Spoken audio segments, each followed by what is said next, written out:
Pero, ¿con qué abrimos hoy nuestro programa? Pues miren ustedes, para mí es un honor y es una satisfacción, porque aquí vendría aquello de decir, lo hemos criado con nuestros pechos, de recibir a un reputado periodista, a un reputado reportero y a un reputado escritor que con su primera obra literaria está pegando, yo saben que le hablo en un término muy coloquial, está pegando un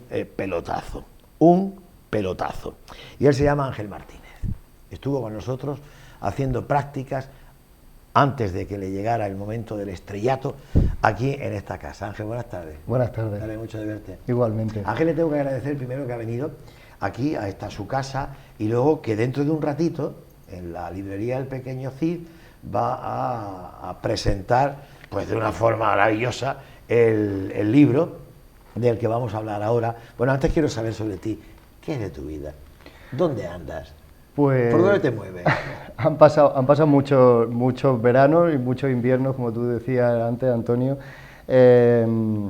Estuve 5 años en Londres, donde estuve haciendo un máster de Relaciones Internacionales, y fruto de esa estancia allí y de una etapa que consideré quemada, me resurgió un poco la vena del periodismo y del reporterismo que nació aquí, que nació en esta casa, que nació en otros medios locales y que había dejado un poco apartado por el mundo académico.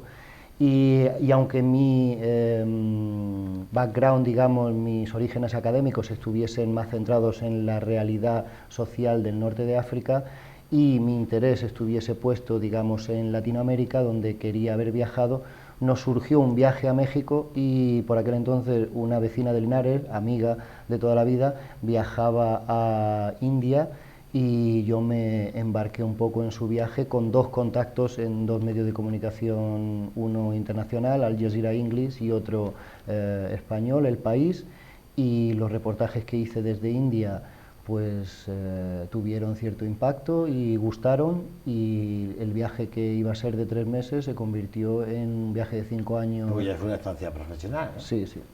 Estuve primero de periodista, digamos, nómada, de reportero nómada, sin tener casa allí, alojándome en casa de gente local, de residentes, haciendo couchsurfing, que es la modalidad esta un poco de alojarse en casa de extraños sin pago, lo que sufragó muchos de los viajes, porque... ¿A cambio de qué, Ángel? Bueno, a cambio de ayudar, de estar con ellos. Sí, no hay ninguna retribución, o sea, ningún pago en especias, por así decirlo. Y la verdad es que fue una experiencia muy enriquecedora, porque no solo porque ayudase a sufragar los gastos de del periodismo internacional, que es muy precario, sino que también me acercaba más a la realidad que yo quería contar, a la gente de la calle y los que viven en las sociedades a las que yo visitaba, porque no es lo mismo estar viviendo en un hotel si quieres tener cercanía con la gente, que estar, digamos, con la gente que vive, que nace y que muere un poco en las sociedades que visita. Entonces esos 5 años fueron muy enriquecedores, porque además fueron los 5 años en que más viajé.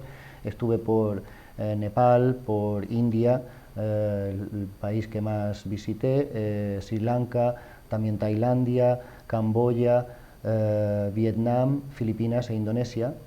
Y después de 5 años de este peregrinar y de este viaje nómada, ya finalmente me asenté en India, en Mumbai, donde tuve la corresponsalía para El País y para Radio Francia Internacional, y allí me casé con mi mujer india, y surgió otra etapa más pegada a la actualidad de India y del sur de Asia, que no tanto del sudeste asiático, aunque hacía viajes esporádicos, y fue fruto un poco de esas vivencias y de esas experiencias, que algunas de ellas no tenían cabida en el formato periodístico más riguroso, o en el formato reportaje más objetivo, que eran unas experiencias mucho más íntimas y personales, que surgió la idea del libro. Ahí se empezó a gestar Al sur del Himalaya, sí, sí. Que es un libro que, bueno, las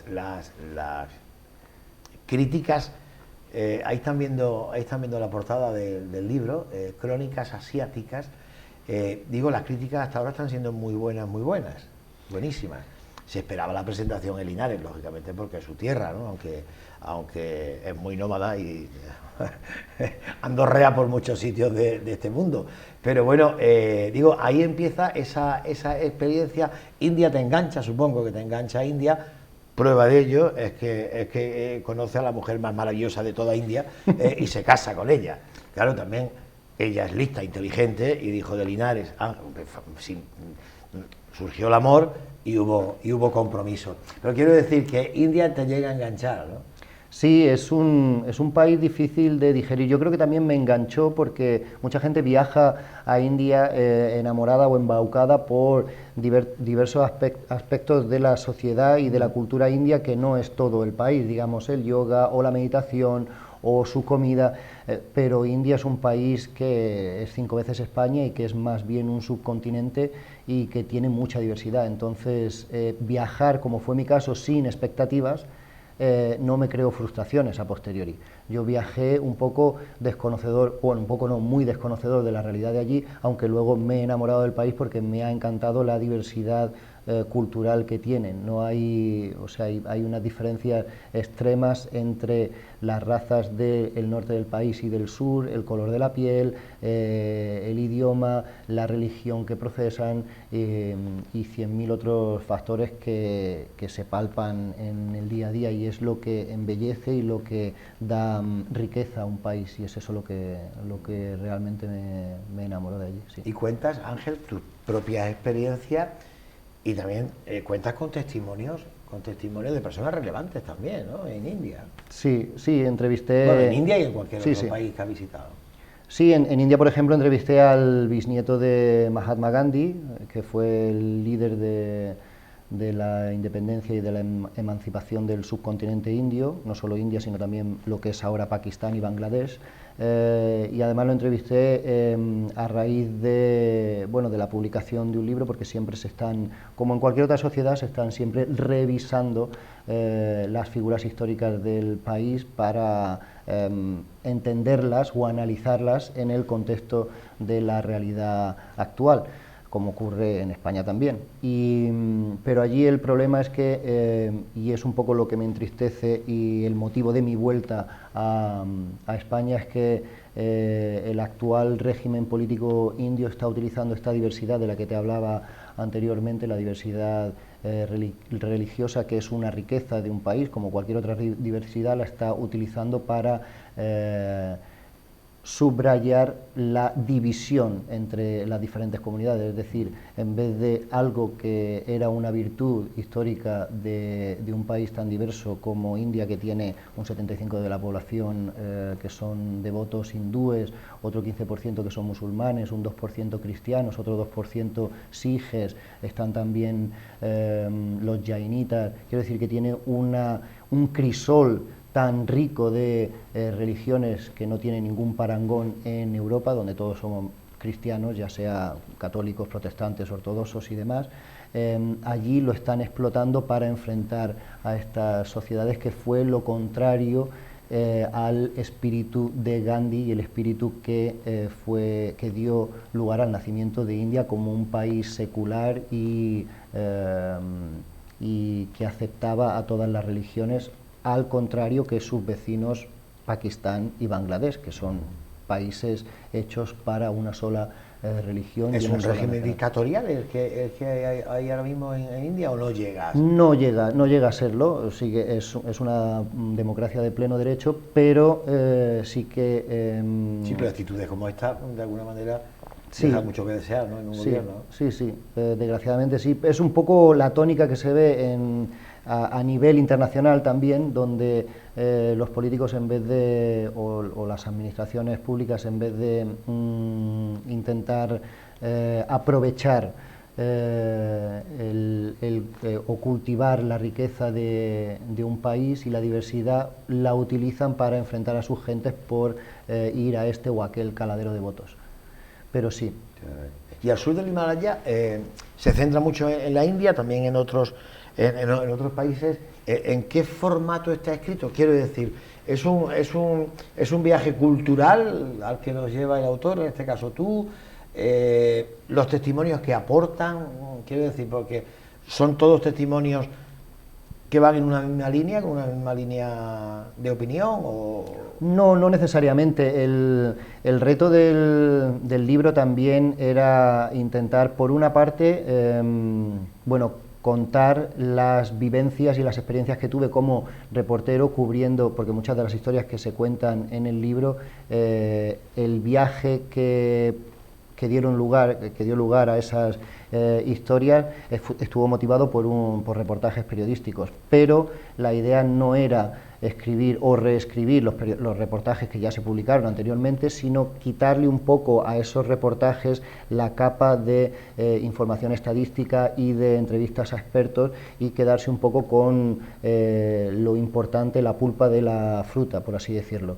Y además también el reto, para mí un poco intelectual y literario, era intentar unir dos subregiones de Asia, que son el sur de Asia, es decir, Nepal, India, Bangladesh y Pakistán, y el sudeste asiático, que tradicionalmente, o en el mundo académico o en el mundo de la geopolítica, pues tienen una marcada diferencia, pero que en realidad tienen muchísimas historias en común, como es el caso del sur de Europa y del norte de África. Compartimos mar, hemos compartido conquistadores, hemos compartido guerras, hemos compartido dioses, hemos compartido naufragios, y lo mismo ocurre allí. Entonces la idea era intentar establecer puentes de unión entre esas dos regiones, y luego intentar también contar mi visita y mi experiencia durante esta década allí, no solo siguiendo el orden cronológico de esa visita, sino también creando como o centrándome en aspectos que cualquier lector puede sentirse atraído por ellos. De esa manera el libro se divide en 5 partes dedicadas, una a la mujer, otra a las religiones, otra a los que yo llamo los nadies, la gente que vive en los márgenes de la sociedad, otra a la naturaleza y otra al mundo de la información y del periodismo. Y en cada sección uno puede encontrar 6 historias relacionadas con uno u otro país y vinculadas a la temática que te menciono. Sin conocer de nada cualquiera de los países que se reflejan en el libro, ¿es atractivo para cualquier persona? Yo creo que sí, porque también... Sin tener ni idea de dónde está India, ni Bangladesh, o sea, no sabemos nada. Ángel nos presenta un libro al sur del Himalaya, que tiene muy buenas críticas, vamos a leerlo. Supongo que desde el principio ya te intenta el autor meter al lector en su historia. Sí, la idea no solo es contarlo desde una perspectiva íntima y personal mía, que la acerca a cualquier ciudadano español, europeo, sino también en historias que tienen que ver con el devenir diario de sus gentes, de la gente que conozco en un viaje de tren, del frutero con el que hablo, etcétera, intentar en esas conversaciones que tengo con ellos y en esos descubrimientos, en esas epifanías, intentar ver más allá de la situación de ese momento y saber por qué esa persona me dice tal o cual cosa o de dónde vienen sus ideas, es decir, remontarme a el legado histórico y cultural del país que puede dar lugar a este u otro pensamiento. Pongamos la experiencia que tuve durante una semana viviendo en la selva de Sumatra con una tribu allí, pues descontextualizado podría ser pues la experiencia de cualquier o de un mochilero aventurero en mitad de la jungla de Sumatra, pero en el contexto en el que se dio mi viaje, que estaba marcado por la explotación que allí hacen las industrias madereras y la industria del aceite de palma, si a ese contexto coyuntural mío del viaje le explicas el contexto histórico en el que se dio, pues llegas a tener una visión de una parcela segmentada de la historia y de la realidad de Indonesia, pero en profundidad y desde, por supuesto, desde la lente, desde la perspectiva mía. Convivir con una tribu confiando, por ejemplo, en su hospitalidad, porque claro, es que no se han carteado antes ni se han mandado WhatsApp, oye, que voy, no, tú te presentas allí, Ángel, hasta que entiendan que eres Ángel y lo que tú vas a hacer allí, ¿no? Bueno, en este sentido... Confiando en su hospitalidad y tú también en el trato que vas a recibir también, ¿no? Muchas veces tenemos de las tribus, tenemos un concepto, no tengamos concepto de las tribus porque no conocemos las tribus, entonces las tribus parece que las vemos y dices, esto que es peligroso. No, peligroso es que está ahí a la vuelta de la esquina, a lo mejor que te va a sacar una navaja para quitarte el móvil. Pero quiero decir, hay un concepto generalizado, ¿no? De este tipo de poblaciones, ¿no? Se dice, las tribus, te van a comer, ¿no? No, y en cierto modo son mucho más cercanos a nosotros que que quizá alguien de nuestro propio país que nunca pisa la calle y que no sale del coche tintado. En ese sentido tengo que agradecer más que a mi predisposición o a mi espíritu aventurero a las organizaciones locales que me dieron acceso a según qué gente, a según qué tribus y demás, es decir, a las ONG locales o a las asociaciones locales de cada país, pero es verdad que hay muchas cosas que allí nos unen y que además nos damos cuenta, lo cuento por ejemplo en el libro, en el caso de la visita a esta tribu, los Orang Rimba, cuando estuve en Sumatra, allí de alguna manera cuando viajaba y aún estaba en el autobús y me estaba leyendo el libro de una antropóloga que hizo un estudio brillante acerca de esa tribu en concreto, que yo había conocido a esta antropóloga en Yakarta, en la capital del país, pues en el autobús, de una manera inconsciente, creía que yo le podía hacer algo de bien a esta tribu, es decir, que mi visita allí les iba a suponer un antes y un después, y cuando pasé al segundo día de estar allí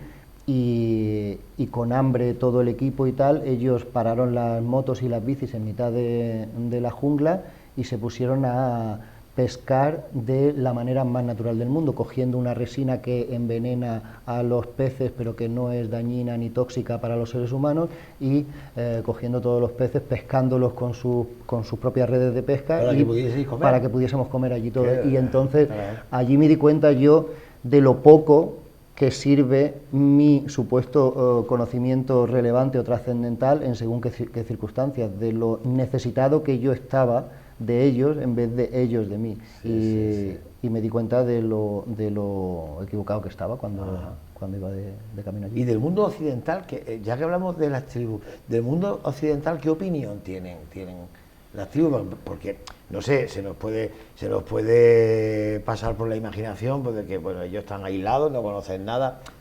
Vamos a ver, nos llega la información que nos puede llegar a cualquier otra persona, ¿no? Pero sí saben que hay un mundo occidental, pero de ello que hay periodistas que van, que los visitan y demás. ¿Qué opinión tienen ellos sobre una persona, tu caso, que dice, bueno, que no sé si es de los que ellos piensan, bueno, ¿y este que viene aquí? Y luego cómo nos va a vender también, ¿no? Cómo nos vende, porque luego también las publicaciones que tú hagas con respecto a la convivencia que con ellos tienes, pues seguramente no sepan ni cuáles son, ¿no? Pues sí, a ver, yo creo que en nuestro caso es recíproco, la mirada sesgada que ellos tienen de nosotros es la misma que nosotros podemos tener de ellos. Muchas veces de regreso de según qué países, India incluido, pues lo normal entre familiares y amigos es que te pregunten acerca de la pobreza extrema, de los ritos un poco extraños que tienen, y sin dejar de ser que cierto. Los occidentales también los tenemos, sí, y para ellos puedes decir, madre mía, lo que hace esta gente, ¿no? Justo, sí. Claro, y sin dejar son culturas totalmente distintas. Sin dejar de ser cierta una cosa, también es verdad que por ejemplo, en el caso de India y de la pobreza, sin dejar de ser cierto que es un país pobre, es un país más desigual que pobre porque el PIB es desde la sexta potencia más grande del mundo. Eso te iba a decir, porque claro, India, lo que pasa es que bueno, también influyen muchos factores, ¿no? Pero la riqueza que puede tener India, y estamos hartos de de leerlo y de escucharlo por expertos, es impresionante, ¿no? Dice, bueno, pero hay mucha pobreza. Claro, en proporción, India es, ¿cuánto has dicho? ¿4 o 6 veces más grande que España, por ejemplo? 5 veces más grande. 5 veces más grande que España. El régimen, bueno, pues quizás no sea tan, sino autoritario, dictatorial, pero quizás no sea esa democracia plena, no sé, que son muchos factores también pero la riqueza de esos países, porque las grandes potencias se fijan en India. Claro, los hindúes tampoco son tontos, dicen, no, vamos a ver, que la riqueza la tenemos nosotros aquí, no vaya a venir aquí a conquistarnos y a llevaros todo el material natural que nosotros tenemos, ¿no? Indios, de hecho, no hindúes, que la riqueza de India también está en que hay mucha religión. Están pues ¿sabes qué pasa? Y es un error pues hace común. poco comenté, no recuerdo con quién fue, ¿tú te acuerdas, Jorge? Con quién comenté y dice, no, indios no, hindúes. No. Digo, bueno, vale, pues ya está. Los Y indios, no supe contestarle. Pues si sí. yo tengo ahora mismo esta afirmación tuya, a mí me oye. Pero es muy común. Mi padre, por ejemplo, que es muy... Son indios. De la India son indios. Son indios. Claro. Luego, dentro de los indios de la India... Lo que yo he pensado siempre. Pueden ser de religión hindú, es Sí. decir, hindúes, como es el caso de mi mujer y su familia, pero también pueden ser musulmanes, también los hay cristianos. Kerala, al sur de India, es el país donde se Claro, supone... pero de India, indios. Sí. Pues parece que yo dije una barbaridad. Me corrigió. Es que estoy tratando de acordarme, yo creo que fue aquí, en este entorno, en esta casa, y alguien me dijo, no, voy diciendo, ¿qué acabas de decir? No. Pero es un error muy común, ¿eh? Es un error muy común. Lo que pasa es que la lejanía de esa realidad con respecto a nosotros nos hace tener muy poca información y tener ideas preconcebidas que no son erróneas, porque es verdad que hay hindúes en India, de hecho es la mayoría de la población, pero no son 100% ciertas. Por ejemplo, y esto también viene motivado un poco por la homogeneidad también de las sociedades europeas, como te decía antes. En España, por ejemplo, el censo, de hecho, para la presentación del libro que hice en Madrid, y lo comentaré ahora dentro de un rato en Pequeño Cid, si el debate llega hasta estos niveles. En España, por ejemplo, el 50% de la población se declara católico. Luego hay un 40% que dice no saber, o agnóstico, o ateo, y solo hay un minoritario, 1,5% que es musulmán. Si esto a nivel europeo es prácticamente el 97% de la población europea es toda cristiana, aunque luego sean, como te dije, católicos, protestantes, ortodoxos, en el fondo todos tienen el mismo Dios.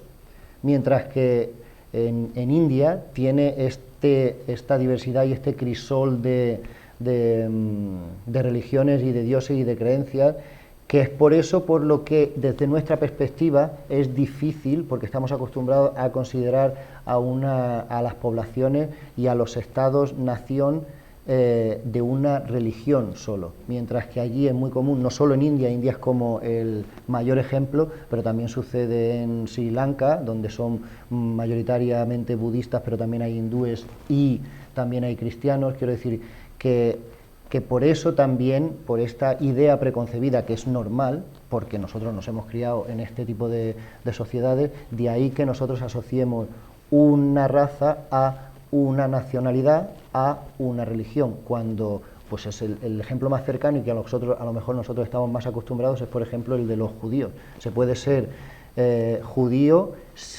y también israelí o israelita. Uno es la religión, otro es la nacionalidad y otro es el pueblo, la raza, digamos, el pueblo israelita del que se supone que desciende todo Oriente Medio. Por eso yo creo que un libro así, que descubre poco a poco, este comentario que hemos tenido aquí también lo tengo en el libro, porque es muy común el error. Lo tiene gente muy cercana a la mía. O sea, de hecho, mi familia, hasta no hace mucho, mi padre seguía llamando a mi familia política como están mi familia hindú. Y bueno, coincide que sí que era hindú, pero le insisto en que note la diferencia, porque bueno, aunque sea una minucia, ayuda también a entender, porque la idea el espíritu, todo el espíritu y el mismo espíritu del libro también, como el espíritu de un viajero o de alguien que vive en este mundo, es entender al prójimo. Es el motivo por el que nos sentamos a charlar, por el que nos paramos con el panadero o con el verdulero. La idea es conocer al otro, ¿no? Entonces, si el libro contribuye a tender puentes de entendimiento y de conocimiento con esas culturas, pues el trabajo estará más o menos bien hecho. No me cabe duda de que va a ser así. Un libro, vamos a ver, siempre se ha dicho, siempre comemos por los ojos, ¿no? Si algo nos llama la atención, pues con un libro pasa igual, una portada, hombre, sí, luego ya tiene la explicación del autor, es la explicación lo que te convence, ¿no? Que el mismo autor te vaya guiando más o menos sobre lo que vas a encontrar en el interior del libro, pero de entrada una portada, ¿no? Y ahí hemos visto la portada y la vamos a ver otra vez, elección, lógicamente, de Ángel Martínez, el autor, que has querido reflejar ahí, porque es esa portada, digo, una vez que está ya publicado, esa, no hay más, y con eso ya te la juegas, digamos, te la estás jugando, ¿no? ¿Qué has querido reflejar ahí?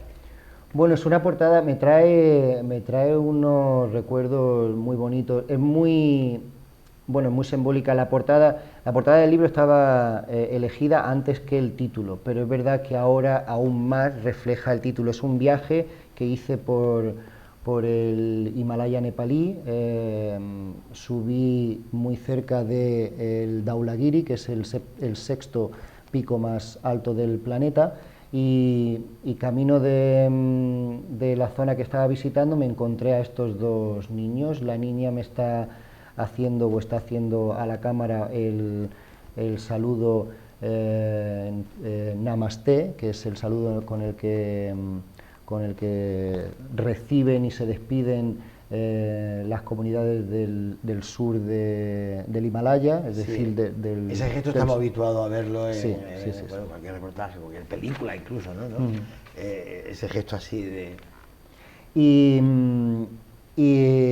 luego además también la foto es muy representativa porque estaban los dos niños solos en una choza, y junto a ellos, lo que pasa es que no se ve, que es la otra parte de la foto, que al final por temas de diseño del libro no salió, pero junto a ellos había unas unas botas de adulto, que por la perspectiva de la foto ocupaban eran más o menos igual de grandes que la niña que está sentada encima de la mesa, de manera que era un poco la ausencia de la persona adulta y los dos niños en mitad del monte y haciendo el saludo de Namaste, que además dice mucho de las culturas de allí, porque como tú decías antes, son hospitalarias o no.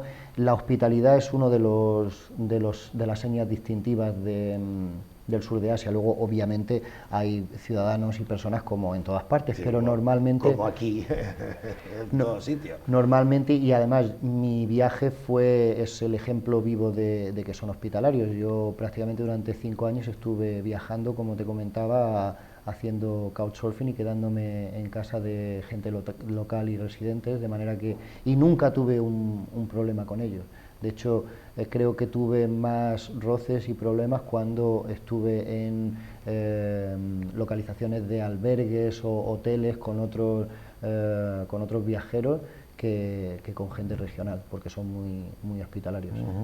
Ángel, no te voy a entretener mucho porque a las 7:30, que este programa ya ha acabado, acaba a esa hora, ya pueden ir ustedes a la presentación. Si estuviese fijada para las 7, entrábamos en un conflicto ya, ¿no? Yo a lo mejor les diría, pues mira, no, que vayan más tarde, ¿no? El programa no se lo pierdan, pero bueno, no hay problema, luego les da tiempo para ver luego después el informativo que viene más tarde y demás. Yo sé que la dirección del Pequeño Cid ha preparado pues una presentación no al uso, quiero decir, el autor lógicamente va a estar allí, el autor va a hablar de su libro, se va a someter a las preguntas que se le quieran hacer, pero a esa presentación la rodea pues digamos que un producto escénico, ¿no? Que se ha creado para darle, pues digamos que más vistosidad, ¿no? Sí, la ¿Tú rodea... estás al tanto de lo que se está haciendo ahí? O... No exactamente de todo, la rodea un halo de magia y con magia viene todo. Con magia viene mucha emoción por mi parte porque va a ser, bueno, es en la librería de mis padres, de mi familia, en la papelería donde yo iba a comprar mis primeros cuadernillos, todo el material escolar.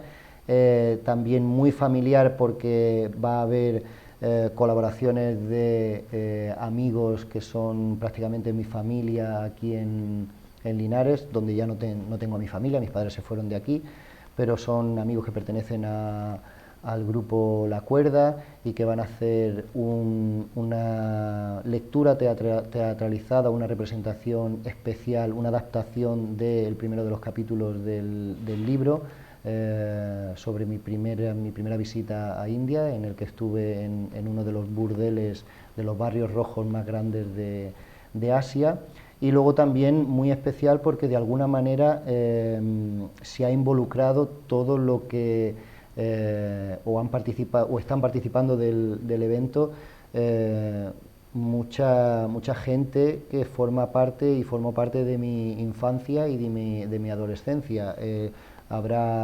Creo que han cogido un proyector que viene del Colegio Jaén, que es el colegio donde yo estudié.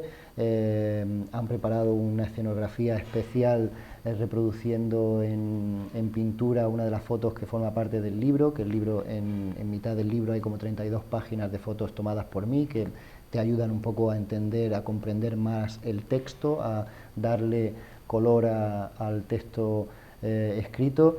Y bueno, porque espero también ver a gente muy querida, familia, bueno, amigos de mis padres, amigos míos, compañeros de trabajo de mis padres, así que va a ser un momento muy especial. El libro ya se ha presentado, me decías, en Madrid. Sí. Aprende, Madrid, a presentar el libro. Aprende. Como en casa en ningún Claro, sitio. hombre, es lógico también, ¿no? Linares también se tiene que sentir orgulloso pues de tener a un linarense de pro que se mueve donde se mueve y en los círculos que se mueve, ¿no? Y particularmente para esta casa, ya lo decía al principio, nada que ver con aquel Ángel que vino a hacer prácticas, que venía con muchas ganas, que venía con su licenciatura calentita y que se quería comer el mundo. Y dijimos, ¿te querías comer el mundo? Pues viene el verano y viene la feria. Y entonces va a echar horas aquí, pero horas. ¿Tú no quieres prácticas? Toma prácticas, ¿no? Y me alegra lo que ha dicho antes, ¿no? Aquí empezó todo, digamos, ¿no? El primer medio en el que porque los medios locales lo hemos hablado muchas veces, te lo guisas y te lo comes. No tiene un equipo de producción que te va a echar una mano, no. Tú también eres productor, lo haces todo, absolutamente todo, ¿no? Sí, entonces sí. Digo, para Linares, particularmente nosotros, bueno, porque sabemos lo difícil que es este mundo, que personas que han pasado por aquí, muchísimas, que hoy en día, bueno, pues están, como también decimos, muy bien colocadicos en medios importantes, o si no en medios, han derivado por otro camino, pero están viviendo bien su vida, y el caso de Ángel es ese, ¿no? Y nos da mucha alegría. Y ahora que viene con un libro debajo del brazo también, caray, es que también formamos escritores aquí con 3 meses que están de práctica. Vaya, sí, es sí. que esto os ha cundido. Esto es una fábrica, es una fábrica. Pues me alegro muchísimo, de verdad. Yo también, Antonio. Me alegro muchísimo de que estés haciendo, que es lo que siempre uno pide en esta vida, ¿no? Si tengo la suerte de hacer lo que me gusta, y aunque sea de una forma muy aventurera, ¿no? Como lo está haciendo él, ¿no? Pero claro, no obliga a nadie, lo hace porque lo siente y lo vive, ¿no?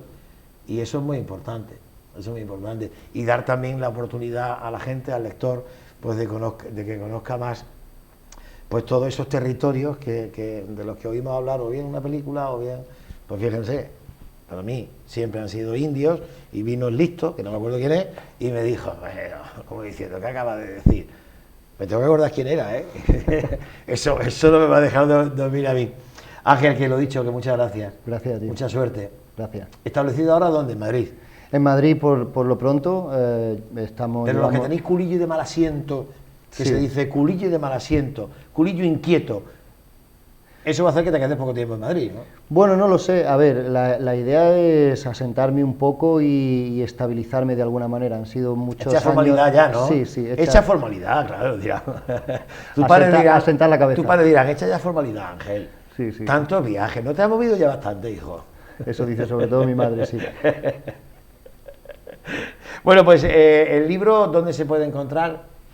Aquí en Pequeño Cid Yo lo he también... visto en redes, está Sí, sí, se en está las redes, moviendo está mucho. en todos sitios, ¿eh? Aquí en Linares está en Pequeño Cid, también está en Entre Libros, en Jaén lo tiene la librería Metrópoli, también la librería Escolar, me consta que ha llegado a Torredonjimeno y otras poblaciones porque tengo amigos allí que lo han pedido, y si no, bueno, en otras plataformas, Amazon, Casa del Libro, FNAC y demás también está y lo pueden pedir. Yo siempre recomiendo, aquí todo está a 4 pasos, elijan la librería que quieran, pero vayan y ven y tocan el libro, se lo llevan. Que no tengo nada en contra de las plataformas, por supuesto. Pero hay que apoyar al comercio local. Todo el mundo tiene que vivir, pero el señor Amazon está ya bien colocado también, ¿no? No va a tener problemas. Y al comercio local hay que apoyarlo. Así que, o Entre Libros o el Pequeño Cid, que es donde se va a hacer la presentación, pues van ustedes y se hacen con el ejemplar de Al sur del Himalaya. Crónicas asiáticas, del que es autor aquí nuestro práctico, hoy en día gran periodista, Ángel Martínez. Un placer. Un placer, el mío. Aquí tienes tu casa, ¿lo sabes? Volveré. Cuando te fuiste... Es una amenaza. Cuando te fuiste, hace muchísimos años te dijimos, Ángel, aquí tienes tu casa. Ha vuelto, y miren de qué manera ha vuelto. Y volverá, y volverá. Si no es para presentar un libro, porque quiera, pues, echar un ratito aquí con nosotros. Gracias, será otro amigo. placer, gracias. Muchas gracias, y enhorabuena. Gracias. Enhorabuena por todo. Pausa para la publicidad, teatro, Lapsus de Thalía. Se llama la obra, se me olvida, si es que yo no estoy acostumbrado a este tipo de títulos, que Lapsus de Thalía, bueno, ha hecho todo tipo de géneros dentro del teatro, Lapsus de Thalía, pero se llama La geometría del trigo. Y dice, muchas veces se dice, no, si el título ya, pues te da una ligera idea. ¿No? La geometría del trigo, ¿qué nos puede hacer creer? ¿Es una comedia? ¿Es un drama? ¿Es un thriller? ¿Qué es la geometría del trigo? Eso me lo va a contar a mí ahora Fernando Blasque cuando venga. Me lo va a decir en mi cara, a ver qué es la geometría del trigo. Mañana a las 9 en el Teatro Cervantes, dentro del Festival Internacional de Música y Artes Escénicas Ciudad de Linares. Ponme unos anuncios, que volvemos en 3 minutos.